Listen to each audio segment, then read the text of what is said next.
मरना शौच तथा पिंड दान एवं दाह संस्कार कालिक कर्तव्य का कथन। पुष्कर कहते हैं, अब मैं प्रेत शुद्धि तथा सूतिका शुद्धि का वर्णन करूंगा। सपिंडों में अर्थात मूल पुरुष की 7वीं पीढ़ी तक की संतानों में मरना शौच 10 दिन तक रहता है। जनना शौच भी इतने ही दिन तक रहता है। परशुराम जी, ये ब्राह्मणों के लिए अशौच की बात बतलाई गई। क्षत्रिय 12 दिनों में, वैश्य 15 दिनों में तथा शूद्र 1 मास में शुद्ध होता है।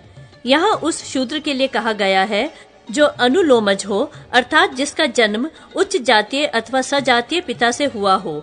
स्वामी को अपने घर में जितने दिन का अशौच लगता है, सेवक को भी उतने ही दिनों का लगता है। क्षत्रिय, वैश्य तथा शूद्रों का भी जनना शौच 10 दिन का ही होता है। परशुराम जी, ब्राह्मण, क्षत्रिय, वैश्य तथा शूद्र इसी क्रम से शुद्ध होते हैं। किसी किसी के मत में वैश्य तथा शूद्र के जनना शौच की निवृत्ति 15 दिनों में होती है। यदि बालक दांत निकलने के पहले ही मर जाए तो उसके जनना शौच की सद्य शुद्धि मानी गई है। दांत निकलने के बाद चूड़ाकरण से पहले तक की मृत्यु में 1 रात का अशौच होता है। यज्ञोपवीत के पहले तक 3 रात का तथा उसके बाद 10 रात का अशौच बताया गया है। 3 वर्ष से कम का शूद्र बालक यदि मृत्यु को प्राप्त हो तो 5 दिनों के बाद उसके अशौच की निवृत्ति होती है। 3 वर्ष के बाद मृत्यु होने पर 12 दिन बाद शुद्धि होती है तथा 6 वर्ष व्यतीत होने के पश्चात उसके मरण का अशौच 1 मास के बाद निवृत्त होता है। कन्याओं में जिनका मुंडन नहीं हुआ है, उनके मरना शौच की शुद्धि 1 रात में होने वाली मानी गई है, और जिनका मुंडन हो चुका है, उनकी मृत्यु होने पर उनके बंधु बांधव 3 दिन बाद शुद्ध होते हैं। जिन कन्याओं का विवाह हो चुका है, उनकी मृत्यु का अशौच पितृकुल को नहीं प्राप्त होता। जो स्त्रियां पिता के घर में संतान को जन्म देती हैं, उनके उस जनना शौच की शुद्धि 1 रात में होती है, किंतु स्वयं सूतिका 10 रात में ही शुद्ध होती है, इसके पहले नहीं। यदि विवाहित कन्या पिता के घर में मृत्यु को प्राप्त हो जाए तो उसके बंधु बांधव निश्चय ही 3 रात में शुद्ध हो जाते हैं।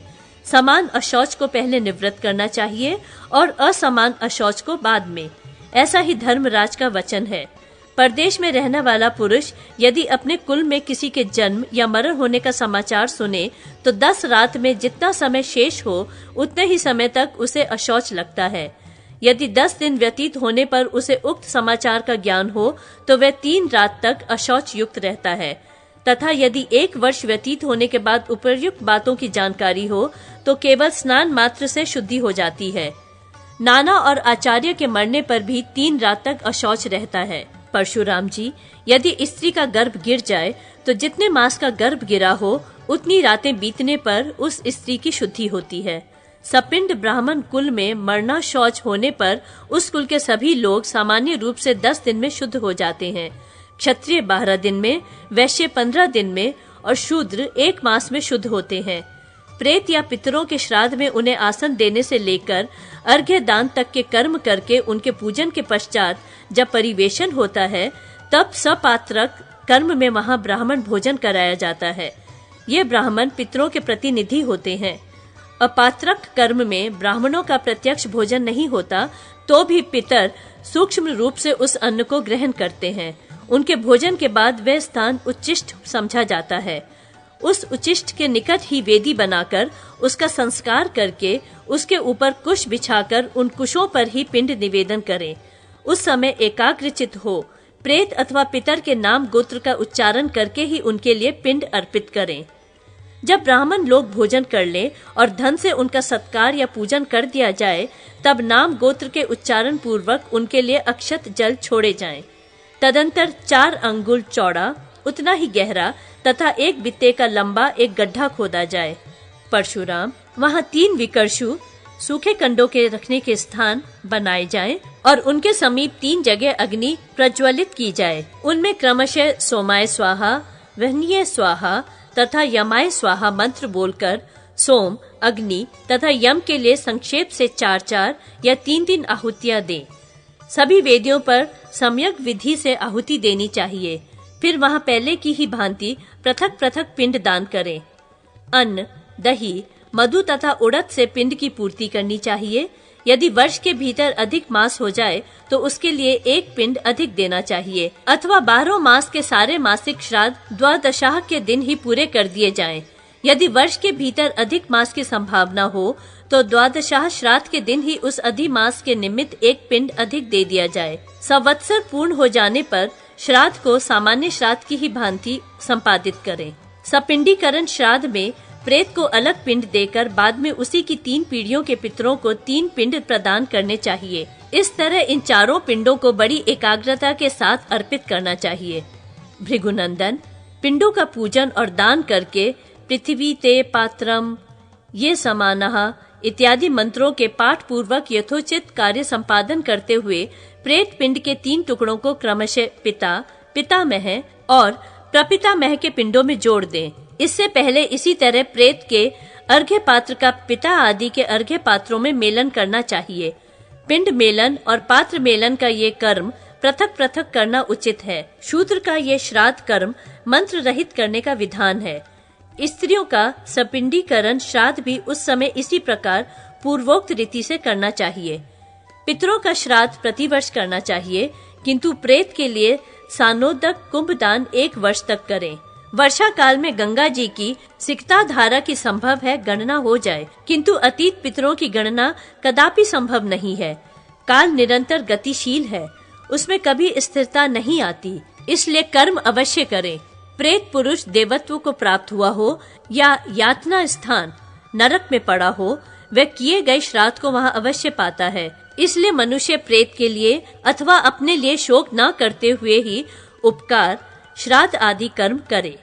जो लोग पर्वत से कूदकर, आग में जलकर, गले में फांसी लगाकर या पानी में डूबकर मरते हैं, ऐसे आत्मघाती और पतित मनुष्यों के मरने का अशौच नहीं लगता है। जो बिजली गिरने से या युद्ध में अस्त्रों के आघात से मरते हैं, उनके लिए भी यही बात है। यति, सन्यासी, व्रती, ब्रह्मचारी, राजा, कारीगर और यज्ञ दीक्षित पुरुष तथा जो राजा की आज्ञा का पालन करने वाले हैं, ऐसे लोगों को भी अशौच नहीं प्राप्त होता है। ये यदि प्रेत की शव यात्रा में गए हों तो भी स्नान मात्र कर लें, इतने से ही उनकी शुद्धि हो जाती है। मैथुन करने पर और जलते हुए शव का धुआं लग जाने पर तत्काल स्नान का विधान है। मरे हुए ब्राह्मण के शव को शूद्र द्वारा किसी तरह भी न उठवाया जाए।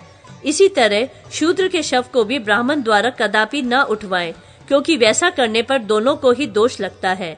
अनाथ ब्राह्मण के शव को ढोकर अंत्येष्टि कर्म के लिए ले जाने पर मनुष्य स्वर्ग लोक का भागी होता है। अनाथ प्रेय का दाह करने के लिए काष्ठ या लकड़ी देने वाला मानव संग्राम में विजय पाता है। अपने प्रेत बंधु को चिता पर स्थापित एवं दग्ध कर उस चिता की अपसव्य परिक्रमा करके समस्त भाई बंधु सवस्त स्नान करें और प्रेत के निमित्त 3-3 बार जलांजलि दें। घर के दरवाजे पर जाकर पत्थर पर पैर रखकर हाथ पैर धो लें, अग्नि में अक्षत छोड़ें तथा नीम की पत्ती चबाकर घर के भीतर प्रवेश करें। वहां उस दिन सबसे अलग पृथ्वी पर चटाई आदि बिछाकर सोवें। जिस घर का शव जलाया गया हो, उस घर के लोग उस दिन खरीदकर मंगाया हुआ या स्वतः प्राप्त हुआ आहार ग्रहण करें। 10 दिनों तक प्रतिदिन 1-1 के हिसाब से पिंड दान करें। 10वें दिन 1 पिंड देकर बाल बनवाकर मनुष्य शुद्ध होता है। 10वें दिन विद्वान पुरुष सरसों और तिल का अनुलेप लगाकर जलाशय में गोता लगाए और स्नान के पश्चात दूसरा नूतन वस्त्र धारण करे।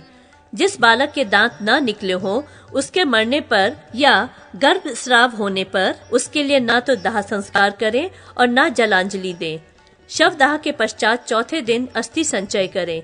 अस्थि संचय के पश्चात अंग स्पर्श का विधान है।